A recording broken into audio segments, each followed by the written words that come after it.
Hello guys, আমি আবারও চলে আসলাম একটা নতুন ভিডিও নিয়ে। আজ সরস্বতী পূজা। ঠাকুরমশাই সব কিছু রেডি করে নিচ্ছে। এরপরেই আমরা সবাই চলে যাব ঘট ডোবাতে। ঘট ডোবানো হবে ঘাটাল শিলাবতী নদীতে। ওখান থেকে আমরা ঘট ডুবিয়ে নিয়ে এসে তারপর পুজোয় বসা হবে। আমরা যখন ছোট ছিলাম এই সরস্বতী পুজোর দিন কতই না আনন্দ করতাম। সকাল না হতেই স্কুলে যাওয়ার হুড়োহুড়ি লাগতো। স্কুলে গিয়ে পুষ্পাঞ্জলি, বন্ধুদের সঙ্গে আড্ডা, তারপর স্কুলে খিচুড়ি খাওয়া, তারপর আবার বাড়ি ফিরে আসা, কতই না আনন্দ করতাম।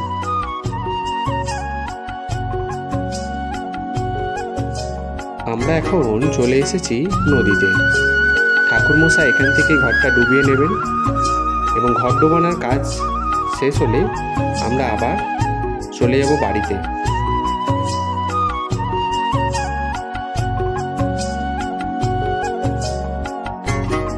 এই জায়গাটা খুবই সুন্দর।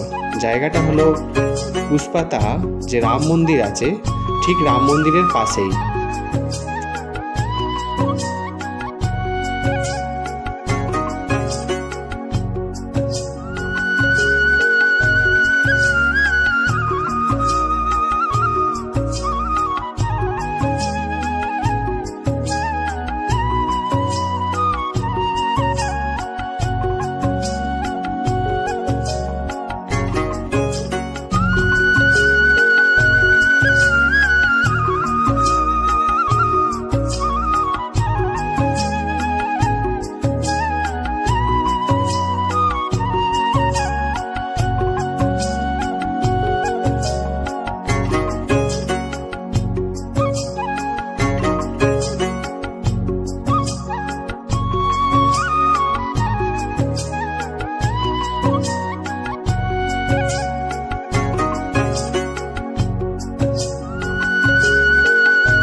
ঘর ডোবানোর কাজ শেষ করে আমরা বাড়ির দিকে রওনা দিলাম।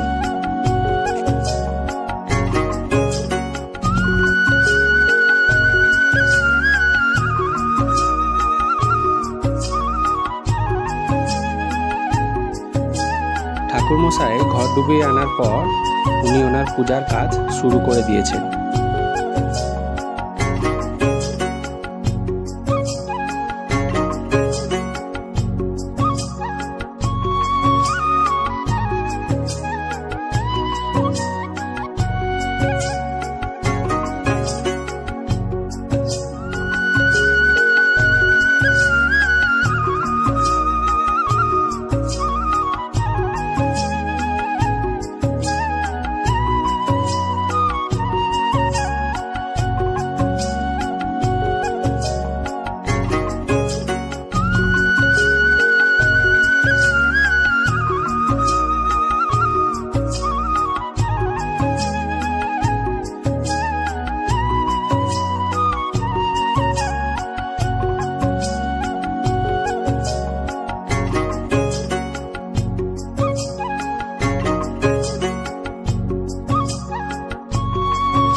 নিত্যং ভক্তকাল্যৈ নমো নমো বেদ বেদাঙ্গ বিদ্ধস্থানে দেবচ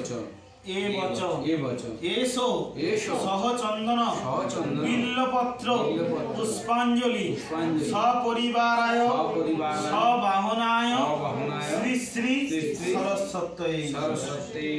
সমস্ত ফুলগুলো দিয়ে ভূমিতে মাথা ঠেকিয়ে স্পর্শ করে প্রণাম করে নিন প্রত্যেকেই। আচ্ছা, প্রণাম করতে হবে, প্রণাম করুন। নমো নমো সরস্বতী মহাভাগে বিদ্যে কমলালোচনে বিশ্বরূপে বিশালাক্ষ্মী বিদ্যাং দেহি নমস্তুতে। নমো ব্রহ্মণ্য গো ব্রাহ্মণ হিতায় চ জগদ্ধিতায় কৃষ্ণায় গোবিন্দায় নমো নমঃ।